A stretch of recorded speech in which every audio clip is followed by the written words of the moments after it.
राम सरदेव स्वामी जी श्री राम सुखदास जी महाराज 23 मार्च 1991 प्रातः लगभग 8 बजे रामधाम सींथल राम राम राम राम राम राम राम राम राम नारायण नारायण नारायण नारायण नारायण नारायण। क्या सुना है सर?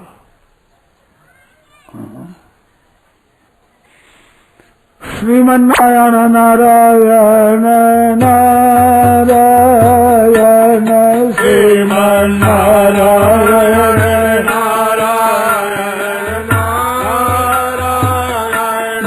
श्रीमन्नारायण नारायण नारायण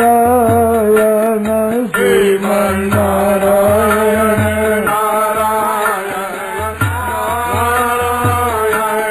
श्रीमन्नारायण श्रीमन्नारायण नारायण नारायण श्रीमन्नारायण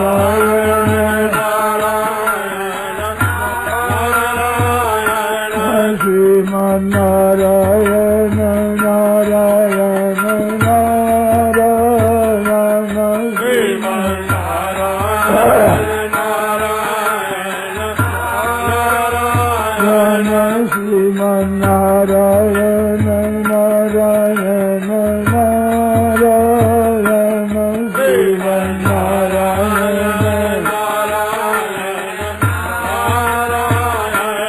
श्रीमन्नारायण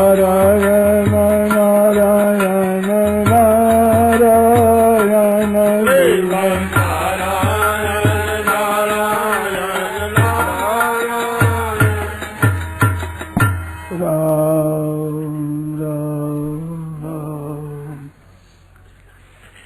पराकृतमलबन्धं परं ब्रह्म निराकृति सर्वस्वं वन्दे नन्दातुर्महो प्रपन्नपारिजाताय तोत्रवेत्रैकपाणये ज्ञानमुद्राय कृष्णाय गीतामृतगुहे नमः। वसुदेवसुतं देवं कंसचाणूरमर्दनं देवकी परमानन्दं कृष्णं वन्दे जगद्गुरुम्। वर्षी विभूषितकरार्णवनीरदाभात् पीताम्बराजरुणबिम्बफलाधरोष्ठात् पूर्णेन्दुसुन्दरमुखादरविन्दनेत्रात् कृष्णात् परं किमपि तत्त्वमहं न जाने। हरि ओं नमो भगवते नमस्ते गोविन्दाय नमो नमस्ते।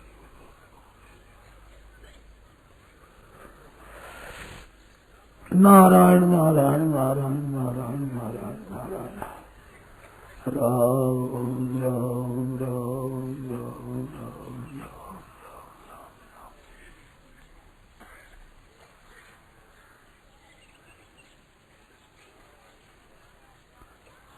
सबका जीवन शुद्ध हो, निर्मल हो, इसके लिए आवश्यकता है शासन की। मानो शिक्षा के अधीन रहे, शासन करने वालों के अधीन रहे, वो प्रजा ठीक रहती है। वो शासन दो तरह का होता है, एक राजाओं का होता है, एक संत महात्माओं का होता है।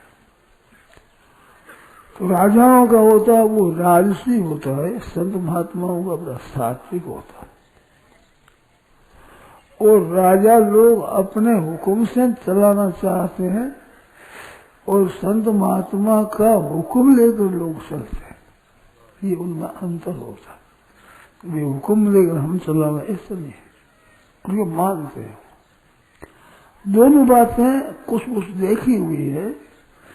गड़बड़ी करते हैं तो भी राज में कह दिया जाएगा तुम ठीक नहीं करते हो, ऐसा है। इसी तरह से सत्संग करने वाले आपस में कुछ खटपट करते तो देखो हम महाराज को कह देंगे, ऐसा करते हो महाराज को कह देंगे, तो ऐसे मत कहना भाई। तो शासन दोनों को चलता है। पर महाराज लोग कहने से डरते हैं, मानो गलती करेंगे तो ठीक नहीं है ऐसा। इसलिए का सात्विक शासन उनका होता है। और दोनों में अगर देखा जाए तो राजा लोग भी संत महात्माओं के पास में जाकर सलाह पूछते थे। राज्य की संपत्ति के विषय में भी वे पूछते कैसे करें। वो राज्य करते थे पर मालिक भगवान को अथवा संतों को मानते थे। दोनों तरीके से भगवान को मानते थे। जैसे बीकानेर दरबार है तो लक्ष्मी नारायण भगवान लक्ष्मीनाथ जी है, उनका ही राज्य मानते थे। जैसे एकलिंग जी का महाराज के ही मानते हैं उदयपुर वाले, ऐसे अपने ईश्वर का ही मानते हैं। अपने ईश्वर को उसकी राज्य है, उसकी हम कर रहे हैं, काम हम कर रहे हैं, मालिक वो, ऐसा मानते थे। ऐसे संत महात्मा ही भगवान का ही मानते, भगवान का मानते हुए शासन कर रहे हैं ये नहीं था उनमें। हम कर रहे हैं ऐसा नहीं करते थे, परंतु उनके शासन में ऐसा रहता था। राजा लोग दो होते हैं, वे भी आपस में खटपट करते हैं, दो नहीं रहते। संत महात्मा सही नहीं रह जाए, पीछे रह जाए, उनको सिर्फ खटपट होती नहीं। खटपट वहां होती है जहाँ स्वार्थ होता है, जहाँ अभिमान होता है, अहंकार होता है, कुछ व्यक्तित्व में विशेषता चाहते हैं, वहाँ अभिमान होता है। अभिमान है वो भगवान को अच्छा नहीं लगता। अभिमान द्वेषित्वाद दैन्य प्रियत्वाद, ये नारद जी ने नारद भक्ति सूत्र में लिखा है। सरस्वती मूल शूल प्रद नाना सकल शोकदायक अभिमाना। संपूर्ण कितना शोक संसार में हो सकते, दुख हो सकते हैं, उनका अभिमान जड़ बताया है। अभिमान से दमोदर्पोभिमान से क्रोध पारुषी में बचे, तो अभिमान को बहुत ऐसा दूर बताया है। जहाँ इन गुणों का वर्णन हुआ है, मैंने पढ़ा है, तो उनमें दंभ और अभिमान ये बहुत दूर तक रहते हैं, ये जल्दी दूर नहीं होते हैं। साधक की बड़ी एक विषम घाटी है ये। दंभ को, दर्प को, घमंड को अगर दूर कर दे तो बहुत जल्दी आध्यात्मिक उन्नति होती है। तो एक तो अपने में दिखावटीपन वो ऐसा है कि लोग देखे तो दिखावटीपन होता ही है, परंतु नहीं देखने पर भी एकदम होता है, दिखावटीपन है। मान लो हम एकांत में भजन कर रहे हैं, कमर बंद है, कोई हमारे को देखता नहीं, परंतु बाहर से किसी एक हमारे प्रेमी है, हमारी श्रद्धा भक्ति रखता है, ऐसा कोई अफसर है, ऐसा कोई अच्छा आदमी बाहर आ गया, उसकी बोली सुनते हैं तो वहीं आसन ठीक बैठ करके अच्छे कर लेते हैं, ठीक हो जाते, होशियार हो जाते हैं। अब वहां देखता नहीं, वही को देखता नहीं, और को कोई नहीं देखते, परंतु मन में ऐसा बात आती कि वो आवे तो दिखाने पर तो होते हैं, पर जहाँ देखना नहीं होता वहां भी वृत्ति ऐसी होती है। तो ये क्या है? ये दंभ है, दिखावटीपन है, ये भीतर भाव रहता है तो ऐसा होता है। तो ये दंभ और अभिमान, इसमें दोनों आए, दंभो दर्पो अभिमान से, दर्पो और अभिमान से। दर्प आया, अभिमान आया, मैंपन को लेकर के विलक्षणता अपने में दिखती है, वो दंभ होता है। ममता की चीज को लेकर अपने में विशेषता देखता है, वो दर्प होता है, घमंड होता है। हमारे धन इतना है, हमारे पास जमीन इतनी है, हमारे आदमी इतने है, ऐसे ममता की चीजों को लेकर अपने में अधिकता का अनुभव करना, ये दर्प है, घमंड है। और मैं विद्वान हूँ, मैं समझदार हूँ, नीतिज्ञ हूँ, जानकार हूँ, ऐसे लेकर के जो अभिमान होता है वो अभिमान कहलाता है, अहंकार कहलाता। तो चीजों को लेकर के हो, चाहे मनमहनता को लेकर हो, चाहे ममता को लेकर हो, अपने कुछ विलक्षणता का अनुभव करना है, ये एक दंभ, अभिमान और अहंकार है। तो अहंकार है, ये सबसे प्रबल है, बड़ी विचित्र बात है ये। इस पर विचार किया जाए तो बहुत गहरा विचार है इस पर।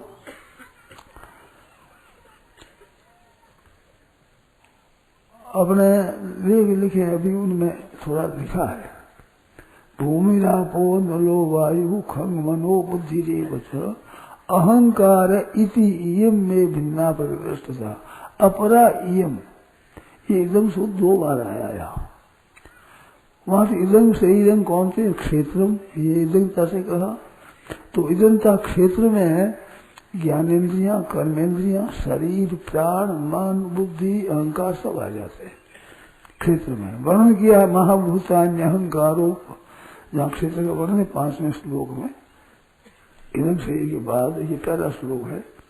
तो महाभूतानि अहंकारो बुद्धि अव्यक्त में इंद्रियाणि दशैकंच पंचेन्द्रिय गोचरा इच्छा द्वेष सुखम दुखम संघात चेतना जैसी एक क्षेत्र समासेन सविकार, ये विकार वही क्षेत्र हुआ।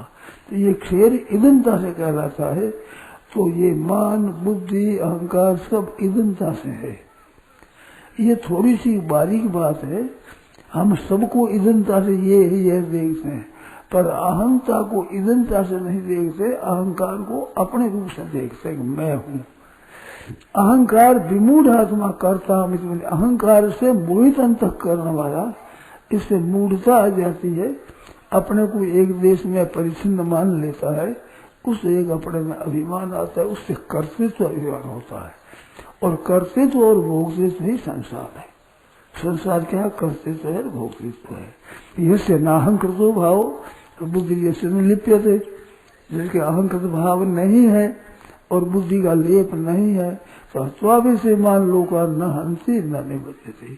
दुनिया मात्र के लोगों को मार दे तो वो मारता नहीं है, और न निबद्धते बंधता भी नहीं है। न निबद्धते का मतलब भोक्तृत्व नहीं है, और मार दे तो उसमें कर्तृत्व नहीं है, न करता है न भोगता है, कुछ जिसकी अहंकृत भाव नहीं। अहंकृत भाव होता है वहाँ सब कुछ होता है।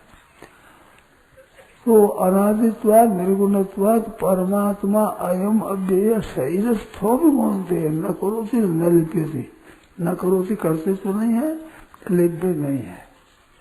तो ये मैंपन और मेरापन नहीं है वहाँ, तो होता है। ऐसे कर्मयोग है, वो मेरापन को दूर करता है, और ज्ञान योग अहंता को दूर करता है, परंतु फिर आगे चलने से दोनों दूर कर देते हैं। मेरापन दूर होता है तो मैंपन भी मेरापन रहता है, अपने अहंकार में भी ममता रहती, अभिमान में भी ममता। तो ममता सर्व छूटने पर अहंता भी छूट जाती है, और अहंता छूटने पर ममता छूट ही जाती है कि अहंकार तो मालिक बना हुआ है ना, ये छूट जाता है। तो ये जहाँ रहता है वहाँ का शासन राजस होता है, और इनसे रहित होने पर शासन होता है, वो सात्विक होता है, बड़ा सुंदर होता है। उसमें लोगों को बड़ी शांति मिलती है।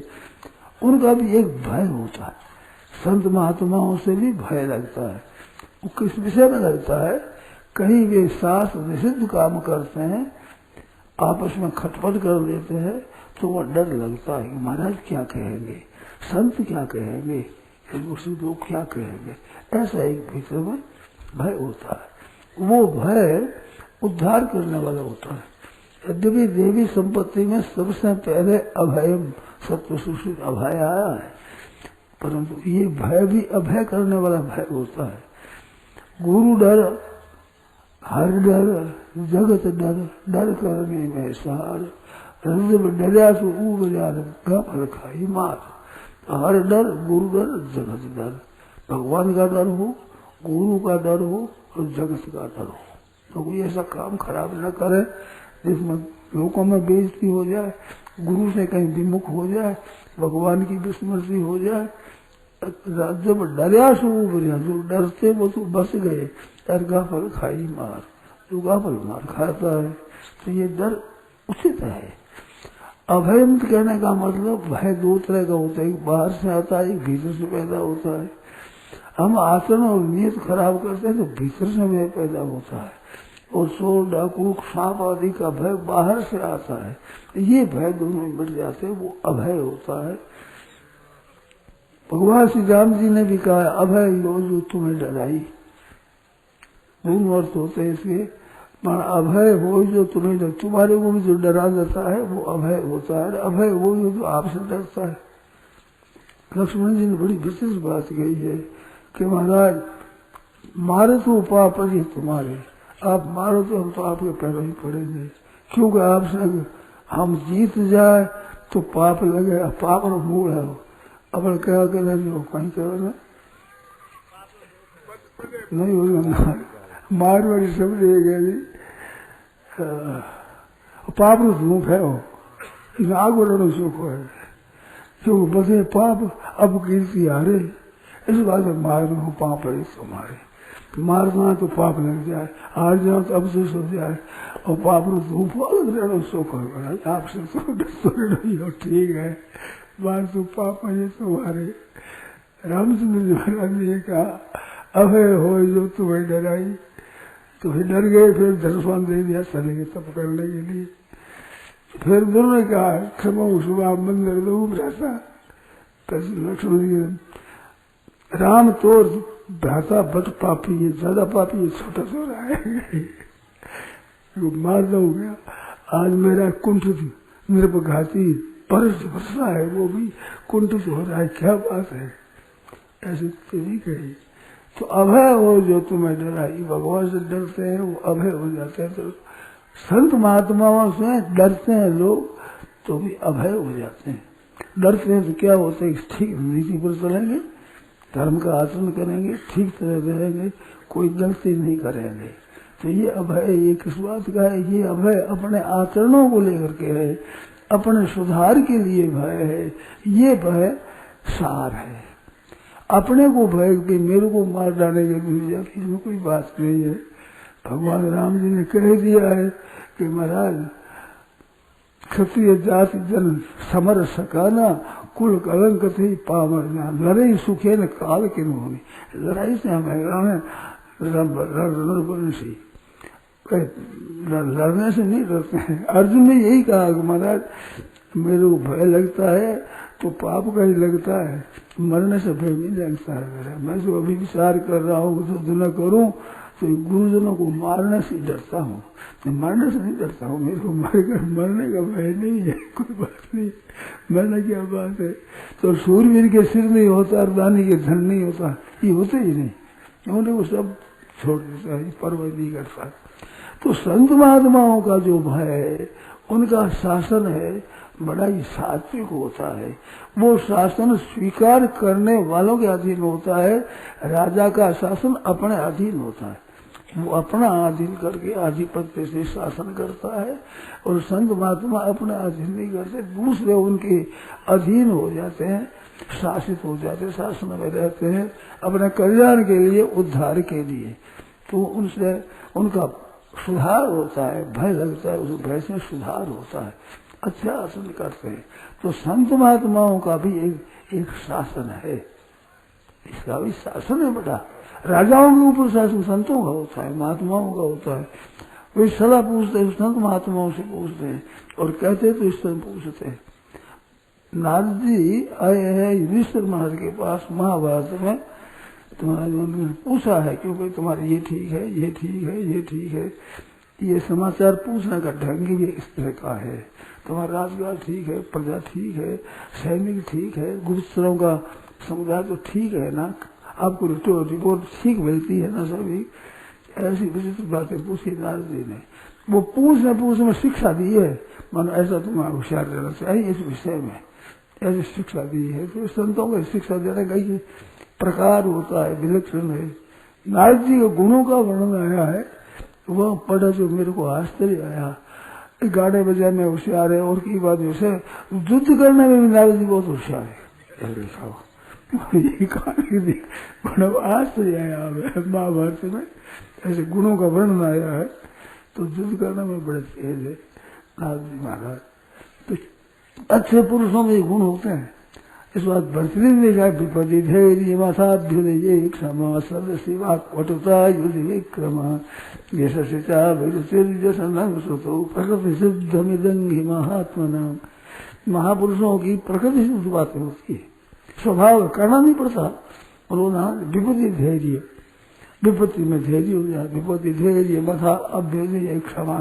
कितना ही अभ्युदय अपने पास में होती, सहनशीलता होती, सब पता लेते हैं। स्वदेशी वाक पटुता, बाड़ी में सभा के बीच बोलते तो बाड़ी में बड़े चतुर होते हैं, मीठे होते हैं, युक्ति संगत बोलते हैं। युद्ध विक्रमा, और युद्ध आ जाए तो पराक्रम करते, वहां अच्छी तरह से यशस्या रुचि, यश में रुचि होती है। अभ्युदय क्षमा, अभ्युदय होने पर क्षमाशील होते हैं। सदस्य वाक पटुता यदि विक्रम सदस्य सुतो प्रकृति से दबे देगी महात्मा नाम, उनमें ऐसे गुण स्वतः स्वाभाविक होते हैं। वह डरते नहीं, कोई तो भय नहीं है। भय किस बात का है? अपने आप तो खराब काम करते नहीं, खराब से जाते भय लगता है। रावण से रावण वशवर्ती नर नारी सब स्त्री पुरुष डरते थे, देवता डरते थे, राक्षस डरते थे, परंतु सीता जी की चोरी कर दी तो ऐसे डरता है। इधर देखता है, उधर देखता है। जो कुपंथ में पग देता है ना, तो उसकी ये बुद्धि लवलेश में बुद्धि शर्म ये नहीं देते हैं और डर लगता है, भय लगता है। तो भीतर में खराबी आ गई, तो ये भीतर की खराबी का भय संत महात्मा से डरता है, लगता है। राजा और डर तो बाहर की नीति विवेचन करे डरता है, और संत महात्माओं को डर है भीतर से। तो उनका शासन बड़ा ऐसा सात्विक होता है, उससे प्रजा में बड़ी शांति मिलती है। और संत महात्माओं का राज्य दिया हुआ नहीं होता, किसी का उसको दे दे किसी बात नहीं, कड़े बोलते भी नहीं, करते तो भी लोग डरते हैं।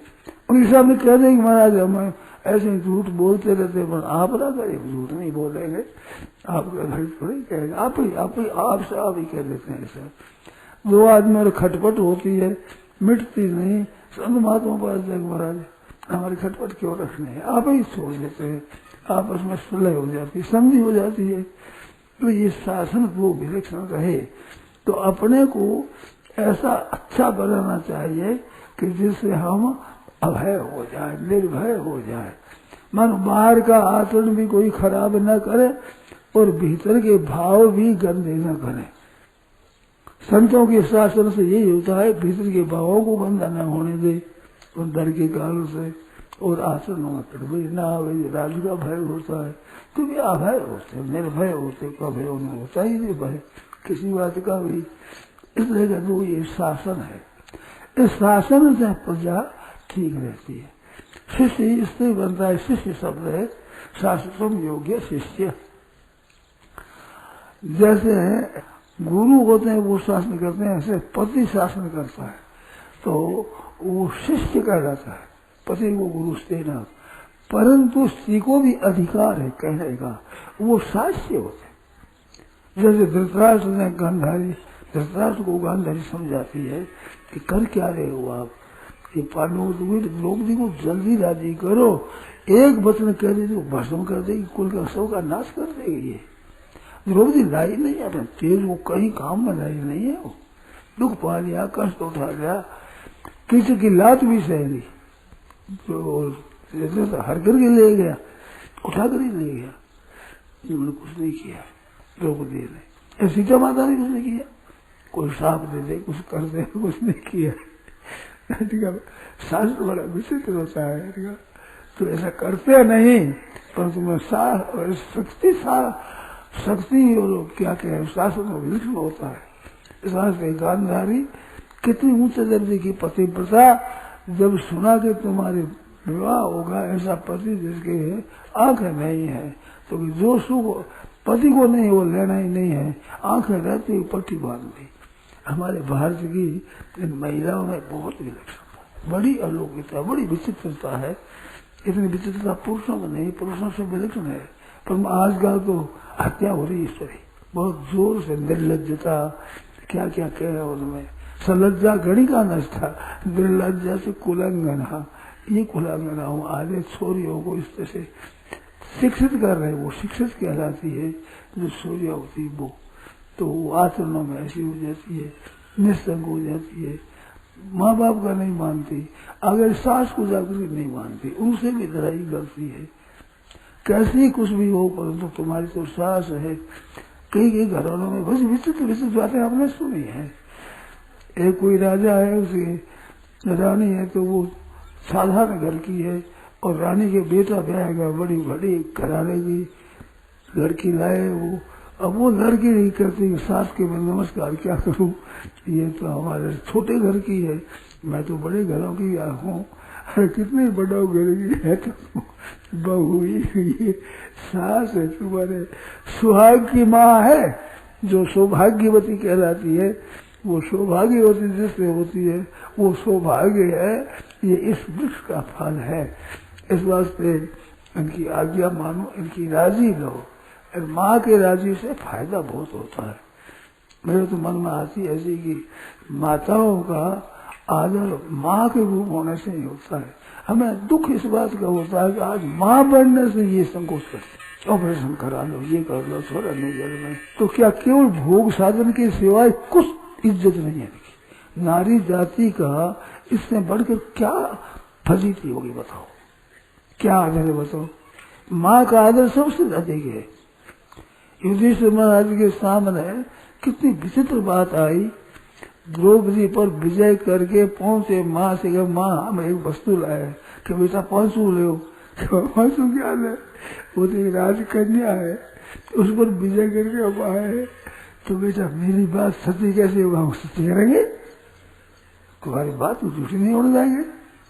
कितनी विलक्षण बात है। द्रुपद से कहा करके हम तो 500 भाई ब्याह करे। द्रुपद ने कहा वाह तुम कैसे करोगे, अर्जुन तुम्हारे छोटा है, इसने मत्स्य वेदन किया है, अब ये तुम्हारी पुत्र की तरह पुत्री की तरह है, छोटे भाई की बहू है, उसको करोगे ऐसा ऐसा हम तो करेंगे। माँ ने कह दिया। कितनी विचित्र बात देखो, माँ का आदर देखो आप, कितना आदर है। माँ ने कह दिया, निकल जबान ऐसे ही कह हम सत्य करेंगे। फिर 500 ने किया, 5 ब्याह हुआ। पहले जिसके पास भीमसेन अर्जुन नकुल सहदेव बारी बारी बकवाई हो गई, फिर ब्याह हुआ, फिर बारी भी हो गई। ऐसे 500 ने विवाह किया, करेंगे माँ ने कह दिया। व्यास जी फिर उत्तर दिया, व्यास जी प्रकट हो गए। शेर जी ने सुनी, ये कहता, शेर जी कहते अगर द्रुपद मिट जाता तो वो युद्ध करके मार देते, उसको अपना ब्याह तो पांसू करते ही, ये तो होता ही सब कुछ ऐसे हो जाएगा। ये तो कह दे, माँ ने कह दिया। कितनी माँ का कितना आदर है, कितनी विलक्षणता है। युधिष्ठिर ने कह दिया था कि मैं युद्ध नहीं करूंगा। व्यास जी ने कह दिया युधिष्ठिर तेरे को निमित्त बनाकर युद्ध होगा, उसमें क्षत्रियों का नाश हो जाएगा, बहुत बड़ा भारी अनर्थ होगा। युधिष्ठिर ने कहा मैं युद्ध करूंगा ही नहीं, युद्ध करने से तो होगा, युद्ध करूंगा ही नहीं। फिर महाराज युद्ध का विचार ही नहीं किया। वनवास दे दिया, वनवास सह लिया, वनवास में रहे, जंगल में रहे, 12 वर्ष वनवास, एक अज्ञातवास, सब कुछ रहा और अपने युद्ध नहीं करना है विचार कर लिया। अपने से निर्वाह तो हो ही जाता है, उम्र निकल जाएगी, क्या बात है, युद्ध नहीं करना है। माँ कुंती ने कह दिया कि अब युद्ध करो। जब कृष्ण भगवान प्रस्ताव लेकर गए हैं ना हस्तिनापुर, उस समय में मात कुंती ने कहा कैसे ये तो धनंजय वाच्य, युधिष्ठिर को भी कहा और नित्योद्युक्त उद्युक्त रहेगा, विकोदश ने कह दिया क्या कहना है कि यदर्थं क्षत्रिया सूते तस्य कालो ये मार्ग, जिस दिन के लिए वीर क्षत्राणी पुत्र पैदा करती है बेटा वो भी बड़ा दिन आ गया। अब दुष्टों से छुड़ाओ, इस जमीन को, ये दुष्ट ठीक नहीं है, राज छुड़ाओ, ठीक तरह से धर्म की स्थापना करो। ऐसे जोर से कहा। कुंती माता ने क्यों कह दिया? कुंती माता भी मामूली माता नहीं थी, बहुत विलक्षण, जिसकी गोदी में युधिष्ठिर महाराज धर्मराज खास धर्म तत्व, वो जैसी गोदी में खेले। माँ कितनी ऊंची है वो माँ, तो उसने क्यों कह दिया? माँ से 2 बात नहीं सही गई, कुंती माता को 2 बात असही हुई। एक तो द्रौपदी को लाकर सभा के बीच में उसका अपमान करना, तिरस्कार करना, नग्न कर दो इसको। अरे तुम भाई भाई लड़ो मरो, जो जीतो हारो कुछ तुम करो, उसी हमारी पुत्र वधु कुल वधु उसका तुम तिरस्कार करते हो, ये माँ को नहीं साया हुआ। एक कन्हैया आया महाराज समझी का प्रस्ताव लेकर के, तो ये 4 आदमियों ने विचार किया। स्वरूपदास जी ने पांडव सुंदर चंद्रिका लिखी एक कविता में, छोटा सा पुस्तक, उसमें इसको चंदाल चौकड़ी कहा है। दुर्योधन दुशासन कर्ण और शकुनी, ये 4 मिलकर करते थे। तो कृष्ण भगवान को मानने की तैयारी करी सात्विकी, उसने कहा कि आप देते हो व्याख्यान, आपके लिए सामान तैयार हो रही है, कैद करने जाओगे, कैद में पढ़ना पड़ेगा, आप व्याख्यान दे रहे हो यहाँ पर। अरे दूसरी आते ही भगवान जी कहते मेरे को कैद करेंगे, कौन है वो कैद करने वाला? और दुर्योधन ने वो बात कर रहे थे अलग। अरे क्या पता लगे, उनको पता लग गया बात का। भगवान देखा विराट को मूर्छित हो गए, मूर्छित करके मेरे को मैं अकेला हूँ, तो क्या समझते हो तुम मेरे को? भीष्म और द्रोण आदि तो बस स्तुति प्रार्थना करने लगे। ऐसा विराट को दिखाया। तो कृष्ण भगवान का ऐसा अपमान किया मेरे कन्हैया का, माँ कुंती जी सहा नहीं गया। तो ये तो संधि का प्रस्ताव लेकर शांति के लिए जाते हैं, उनको कैद कर दोगे। तो ये दो बातों की ले करके माँ के बड़ा दुख हुआ। इस वास्ते इन दुष्टों का नाश करो। अब दुष्ट ये जीने लायक नहीं है, राज्य के लायक नहीं है। ये तो कोई राजा हो कोई नहीं, माता कुंती हो क्या परवाह है, कोई बात नहीं, अपने बैठे जैसे आनंद जैसे जाए, कोई बात नहीं है। बेटों के लिए ऐसी बात नहीं थी कि वो युद्ध करने को कह दे, ऐसे नहीं। तो अन्याय करते हैं ऐसा, हमारी कुलवधू को इतना तिरस्कृत करते हैं। इन दुष्टों का नाश करना चाहिए।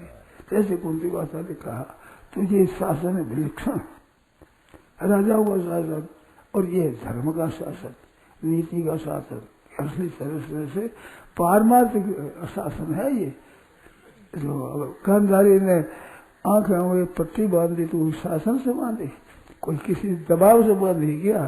धर्म है, ये हमारा कर्तव्य है। पति को जो सुख नहीं वो सुख मैं कैसे ले लूं, देखने का सुख, तो पट्टी बांध ली हो नहीं। भारत की महिलाओं की बड़ी विलक्षणता, सूझ बड़ी विलक्षण है, इनका विचार बड़ा विलक्षण, बड़ा शुद्ध, बड़ा निर्मल है, पर है मातृ शक्ति का, स्त्री का नहीं है। युद्ध हुआ, सीता जी के लिए युद्ध किया गया, रावण के साथ युद्ध किया। वहां लक्ष्मण जी मूर्छा हुई तो उसे भगवान ने कहा कि नारी हानि विशेष क्षति नहीं, अगर सीता न मिले तो विशेष हानि नहीं है, भाई हमारा बन जाएगा, मिलेगा जगह सहोदर भ्राता, ऐसा भाई नहीं मिलेगा, वो मैं कहाँ से लाऊंगा? इस वास्ते इसकी हमें तो होती है। तो वहाँ राम जी ने खुद ने कह दिया नारी हानि विशेष क्षति नहीं, वो विशेष नुकसान नहीं है, और भाई हमारा पत्थर जाएगा, मर जाएगा ना। माता सुमित्रा ने भेजा और कहा है रामम दशरथम विद्धि, राम शुरू है, माम विद्धि तेरी कहा तो जाओ, ये जनक राजपुत्री है ना, वो मेरा स्वरूप है। अयोध्या माटवी विद्धि, जंगल है वो अयोध्या है, गच्छता पिता सु बेटा जाओ, खूब जाओ, तो सेवा में जाओ, सेवा ठीक तरह से करना, उसको गलती न आ जाए। ऐसी माता सुमित्रा, ये माँ है जो अपने बेटों को रिश्ता दे। पुत्रवती युवती जग सोई, रघुबर भक्त जासु सुत होई, न तो बांस भरी बात बियानी पशुओं में लगता है, वो पशु है, पशु पैदा किया है, जो राम विमुख है।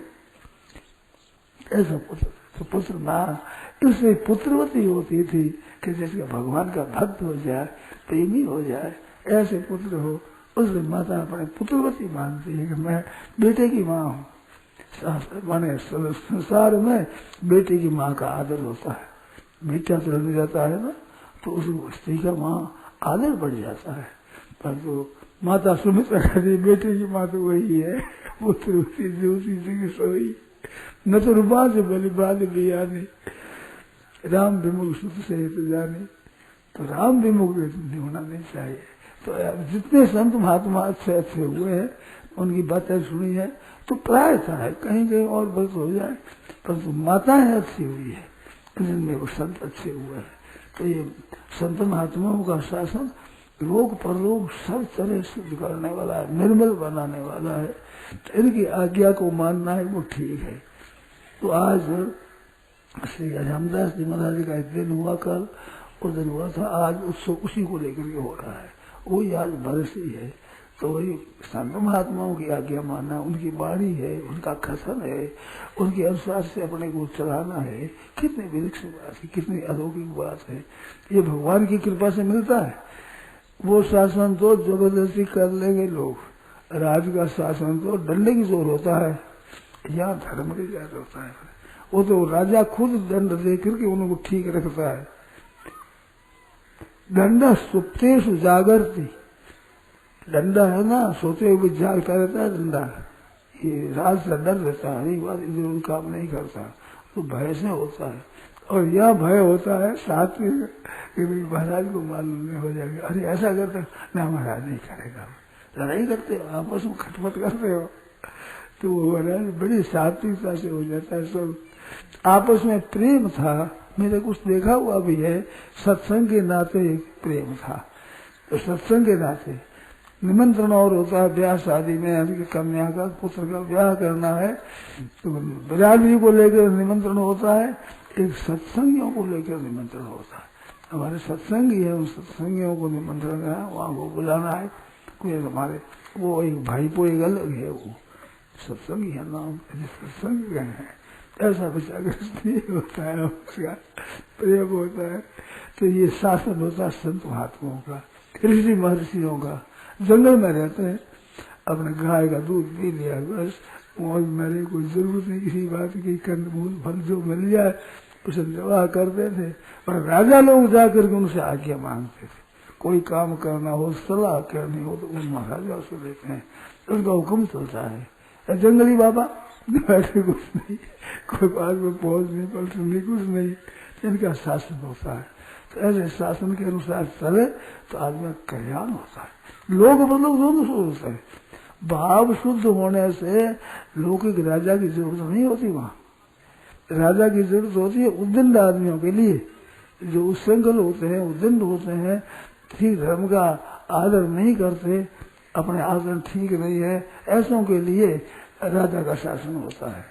और संत महात्माओं का शासन होता है, वो तो बड़ा सात्विक संतों के लिए, महात्माओं के लिए, अच्छे पुरुषों के लिए होते हैं। तो अच्छे पुरुषों के लिए राज के शासन की जरूरत नहीं, वो तो स्वतः ही शासन में रहते हैं, स्वाभाविक ही अपना संयम रखते हैं, नियम रखते हैं, ठीक तरह से चलते हैं, जिसमें लोग उनका स्वतः शुद्ध होता है, स्वाभाविक सिद्ध हो जाता है। ऐसे शासन की बात है। तो संत महात्माओं की वाणी का पाठ करना, जप करना और उनके नियमों का पालन करना, वैसे ही अपना जीवन सात्विक जीवन बनाना कि जिससे हमारा लोग और परलोक दोनों सुधरे। तो यहाँ आए हैं अपने, तो ये रामायण का पाठ अभी शुरू कर दिया, कुछ वर्षों से ज्यादा होता है, नहीं तो ये तो आ रहा है बहुत वर्षों से, 1700 से वर्ष से ही हो जात, कितने 7 वर्ष गुरु प्रज्ञा, तो सही का 17 पूरा हुआ, 1800 1900 और 2000 चल रहा है। तो 250 पौने ही पुराने वर्ष हो गई। कितने वर्षों से यहाँ वर्षा होती है, वर्षी होती है, तो सब लोग इकट्ठे होते हैं। हम लोग आते थे पहले, मैं जब छोटा था तो ये गाड़ी यहाँ मेरे सामने, यहाँ गाड़ी नहीं थी, यहाँ रेल नहीं थी, पैदल आया करते, शाम को वहां से चलते, शिवाजी सागर टीबा में सो जाते, सो जल्दी उठे फिर यहाँ आ जाते। ऐसे काम पड़ा है, बच्चा था तो उस समय ऊपर पहले गाड़ी यही चले था, गाड़ी चढ़ना पहले सीख लिया था, गाड़ी शुरू हुई थी यहाँ, नहीं तो पैदल आते, ऊँटों पर आ जाते, ऐसे संत आते बना जो, कितना आनंद होता था, कैसा उत्सव होता था, कैसे मिलकर रहते थे, कैसा स्नेह होता था आपस में। गुरु धर्म की कितनी विलक्षणता थी, जितना ही गुरु धर्म विलक्षण रखता है उसकी विलक्षणता होती है। ये बात देखा है आप, जो अपना भेद है उन भेद में आप देख लेना, गुरु की प्रति जैसे आदर होगा उसकी उन्नति होगी, ये नियम है। और गुरु पर ही आदर नहीं होगा तो उसकी उन्नति नहीं होगी, क्योंकि वो आदर करने वही तो शासन हुआ, शिष्य का मांगा हुआ शासन होता है। और यह प्रजा नहीं मांगती है, राजा शासन करता है, और वे प्रजा जो शिष्य है वे शासन चाहते हैं कि हमारी व्यवस्था करे। हमने से बूढ़े बड़ों से सुना है, हमारे बूढ़े संत थे, उनको सुनी है, श्री राम जी महाराज थे हमारा दादा गुरु, वो लाठी नहीं करते कभी, इतने खुश होते कि महाराज लाठी के बाद जन्मराज की लाठी हमारी कभी पड़ेगी ही नहीं, तो उठाते थे, वो करते थे, महाराज नहीं कभी धमकाते थे, वैसे मेरा लाठी मैंने पड़े, मेरे मारे पड़े, मेरे पड़े, ऐसा मानते थे। बूढ़े बड़े कहते थे, हमारा जन्म भी पीछे हुआ, हमारा तो पता नहीं है, तो उनकी बातें सुनी है ऐसी, इसलिए की विलक्षण बात है, उनमें अलौकिक बात है। तो ये शासन था धर्म का, बड़ा प्रेम का, बड़ा आदर का, विशेष महत्व का, मानने वाले शासन मानते थे। तो वेग में मैंने देखा है ऐसा, जो गुरु धर्म है, जिनके भीतर गुरु के ऊपर श्रद्धा भक्ति है, उनका आदर होगा, उनके महत्व बढ़ जाएगी, महत्ता जरूर बढ़ेगी। और गुरु से जहाँ ईर्ष्या शुरू हो जाते, नातिमानता के विवेचन में मैंने सुना है कि अतिमानता क्या है कि गुरुजनों से भी आदर चाहना, गुरुजन हमारी कर्ज करे, वे भी हमारा आदर करे, ये अतिमानता है। मान्यता तो ऐसे अभिमान होता ही सबकी, परंतु गुरुजनों के सामने में अपना अभिमान चाहना, हमारा अभिमान रहे, हम अहंकार करें, तो ये बड़ी खतरनाक चीज है, उन्नति में बाधक चीज है। जितना गुरुधर्म सत्कार हुआ, जितना नम्रता होगी, उतनी उसकी विलक्षणता आपसे आप आवेगी, स्वतः ही आवेगी, स्वाभाविक ही। यस्य देवे परा भक्ति यथा देवे तथा गुरु तस्ये कर्षा प्रकाशनते वहात्मन। उपनिषदों में आता है कि यस्य देवे परा भक्ति, परमात्मा में भक्ति हो, और यथा देवे तथा गुरु, वैसे भक्ति हो, तो उसको सब सी जाएंगे, सब जितनी बातें बढ़िया आप सब आ जाएगी। तो वैसी बात है, भावना भीतर होने से उनकी वृद्धि होती है। जहाँ भावना नहीं हो, ईर्ष्या पैदा हो जाए, अपने समकक्ष हो जाए, तो फिर वहाँ तुम्हारा फिर वहाँ वो उन्नति नहीं रहेगी, वो प्रभाव नहीं रहेगा, वो दबदबा, वो विलक्षणता नहीं रहेगी, वो गुरु का आदर से भी रहती है, उनके आदर करने से विलक्षण आती है, स्वतः आती है। वे ये नहीं चाहते हैं कि हम गुरु की इसलिए भक्ति करते हैं जिससे हमारा दबदबा और हमारा प्रभाव है, ये भाव नहीं होता उनकी, उनकी कोई ऐसा तेजी पैदा नहीं होती, उनकी स्वतः ही भावना है कि हमारा कर्तव्य है तो गुरु महाराज जैसे राजी रहे, इसी तरह से हम चले। अब वे राजी किस बात से होते हैं, जैसे माँ है, वो माँ राजी कैसे होती है कि बस भोजन कर रहे, अपने हाथ से माँ भोजन करा दे, ऊपर हाथ फेर दे, भोजन करा दे, भोजन अच्छा कर दिया, आज 100 रुपये मिले, हमारा 20 हो गया, माँ 20 हो जाए। जैसे माँ खिला करके उसकी पुष्टि से राजी होती है, ऐसे ही संत महात्मा भजनानंदी वेद त्यागी अपने शिष्यों से उनको देख कर वे राजी होते, कि बहुत अच्छी बात है। उनका शास्त्र यही है, जैसे माता है शरीर की जननी होती है, तो शरीर के ठीक होने से होते हैं। संत महात्मा उनके गुणों की देवी संपत्ति, उनकी आध्यात्मिक उन्नति की माता होती है, तो उनकी आध्यात्मिक उन्नति देख करके और विलक्षण में आते, कृष्णता अलौकिकता आती है। तो वो भाव होता है गुरु भक्ति से। गुरु भक्ति से स्वतः सद्बुद्धि होती है, श्रेष्ठ बुद्धि होती है, विकास होता है, प्रकाश आता है, विलक्षणता आती है। और वहां पर अगर ईर्ष्या द्वेष ऐसे कुछ हो जाते हैं भाई, वो भक्ति को नहीं आती, वो विलक्षणता नहीं आती, अलौकिकता नहीं आती, वो पहले आई हुई है वो डट जाती है। शास्त्री भाई गुरु भक्ति चाहिए। गुरु भक्ति क्या है, भगवान की भक्ति गुरु भक्ति दोनों हो जाती है। भगवान का भजन करे, अपने लिए ठीक रखे, तो दूर बैठे बैठे संत राजी हो जाते हैं, विलक्षण प्रसन्न हो जाते हैं, राजी हो जाते हैं। एक संत थे, चातुर्मास किया, तो एक माता जी थी, उसकी बहुत भक्ति थी। उसके महाराज आप फिर कब पधारोगे, तो बेटा जब तुम्हारा बिना लिखा पत्र आएगा तो भाग। तो बिना लिखे पत्र क्या होता है भाई, ऐसे पत्र तो आएंगे। तो उसने बहुत भजन स्मरण किया, भाई अपना सुधार किया। तो कई संत थे, वहां पहुंच गया, अमुक जगह एक माता जी है बहुत अच्छी करती है, तो भी अब जाएंगे। अब तो पत्र आ गया, बिना लिखा पत्र आ गया, जाएंगे। संत वहां से तो संत क्या चाहते हैं, जैसे माँ होती है शरीर की, तो शरीर की पुष्टि चाहती है, ऐसे विद्वान गुरु होते हैं, वो उसको विद्वान देखना चाहते हैं। संत महात्मा होते हैं, अपने शिष्यों को संत महात्मा देखना चाहते हैं, इसलिए वे माँ होती है, इसको देख रहे पुष्ट होते हैं, उसको पुष्टि देख करके वे तुष्टि करते हैं, अपने खुश होते हैं, प्रसन्न होते हैं। तो भाई सीधी सादी बात है, अपना सुधार करो, अपना आचरण शुद्ध करो, अपने भाव शुद्ध करो, अपने निर्मलता है, श्रद्धा है, भक्ति है, उत्साह है, इनको देते हुए अच्छे काम में लगो। देखो आप तमाशा, आपसे आपकी उन्नति होगी, आपसे आप आदर हो जाएगा, आपसे आप बिना किए हो जाएगा। ऐसी बातें है सब। तो आएगी क्या हमारा घड़ी बताते हैं, क्या करें, हमारा स्वभाव है, बोलने की आदत है।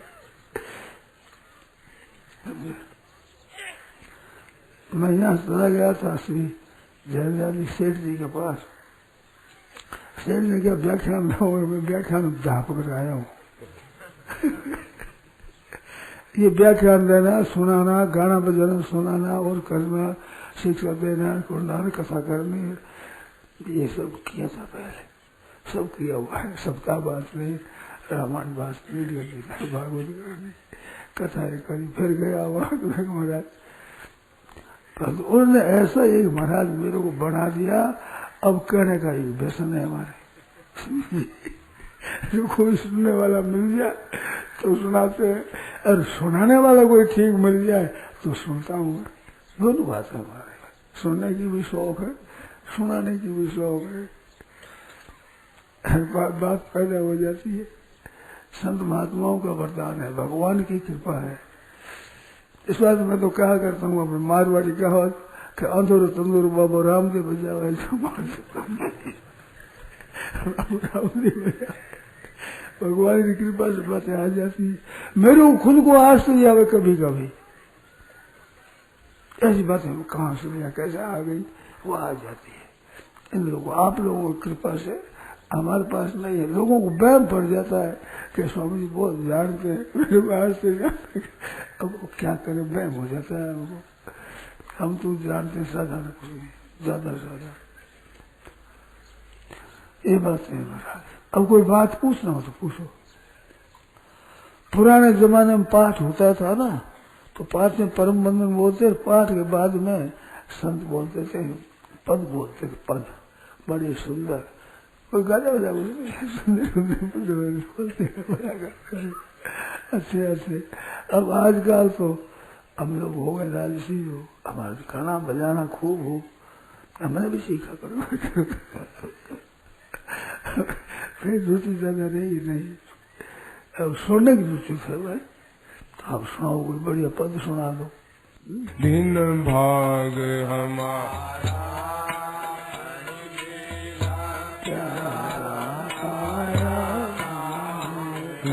दिन भाग हमारा, प्रभु जीरा प्यारा आया आंगने।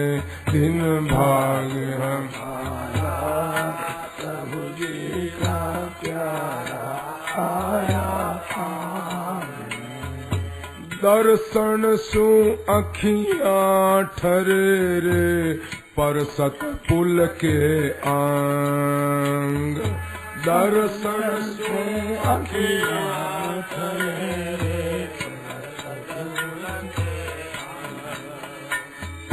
आज्ञा पालन जो करे रे, आज्ञा पालन चढ़े भगत को रंग रे। दिन भाग हमारा, प्रभु जीरा प्यारा आया आंगन। दिन भाग हमारा,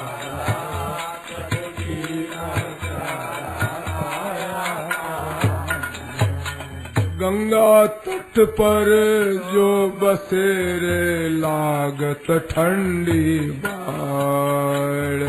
गंगा जी पर जो बसे रे, लागत ठंडी बाढ़। जो संता के संग सूरे, जो संता कोई तपत बुझे तत्काल रे। दिन भाग हमारा, प्रभु जीरा प्यारा आया आंगन। दिन भाग हमारा,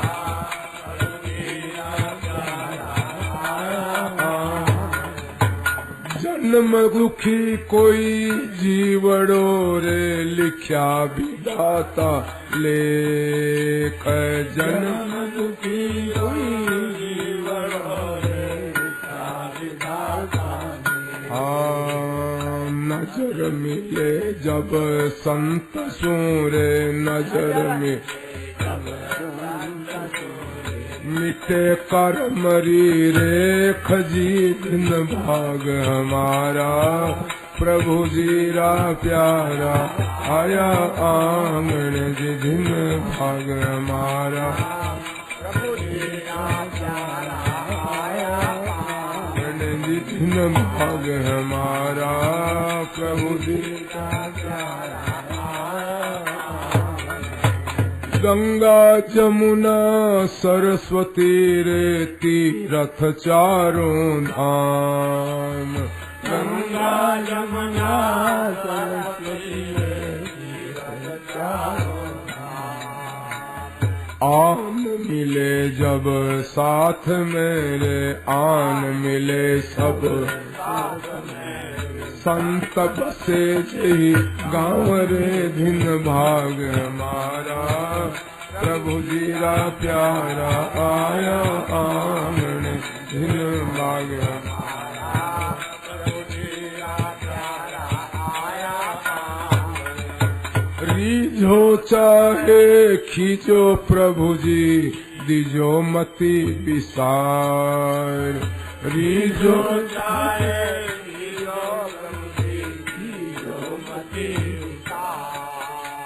संतों सु बिछड़न मत कीजो, संतों सु बिछड़न पल पल अर्ज हमार जी, दिन भाग हमारा प्रभु जीरा प्यारा, आया आंगन जी दिन भाग हमारा हरि जीरा प्यारा, आया आंगन जी दिन भाग हमारा हरि जीरा प्यारा, आया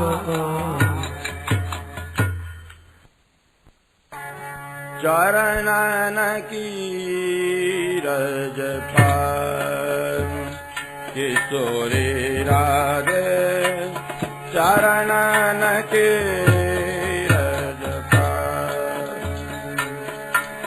चरणन के रज पार, चरणन के रज पार, किशोरी राधे चरणन के रज पार। किशोरी राधे चरणन के रज पार। ओ किशोरी राधे चरणन के रज पार। पड़ी रहूं जन के कौन, पड़ी रहूं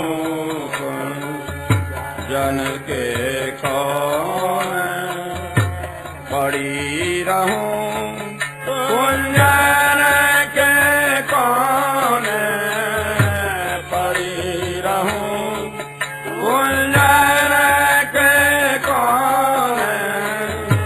श्याम राधिका गाऊं रे किशोरी राधे, श्याम राधिका गाऊं रे किशोरी राधे चरणन के रज पार। ओ किशोरी राधे चरणन के रज पार। यार शिव सन कादिक सेवत, जारज शिव सन कादिक सेवत, जारज शिव सन कादिक सेवत, जारज शिव सन कादिक सेवत। सोई राजसी चढ़ाऊं रे किशोरी राधे, सोई राजसी चढ़ाऊं रे किशोरी राधे।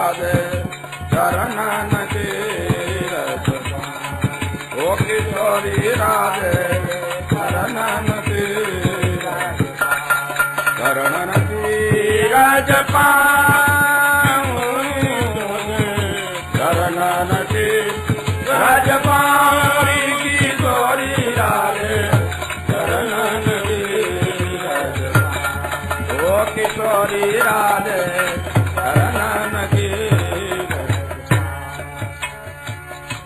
व्यास स्वामी ने की छवि निरखत व्यास स्वामी ने की छवि निरखत व्यास स्वामी ने की छवि निरखत व्यास स्वामी की छवि निरखत वेद विमल यस गाऊं किशोरी राधे वेद विमल यस गाऊं किशोरी राधे चरणन के रज पाऊं ओ किशोरी राधे चरणन के रज पाऊं हाँ किशोरी राधे चरणन के चरणन के रज पाऊं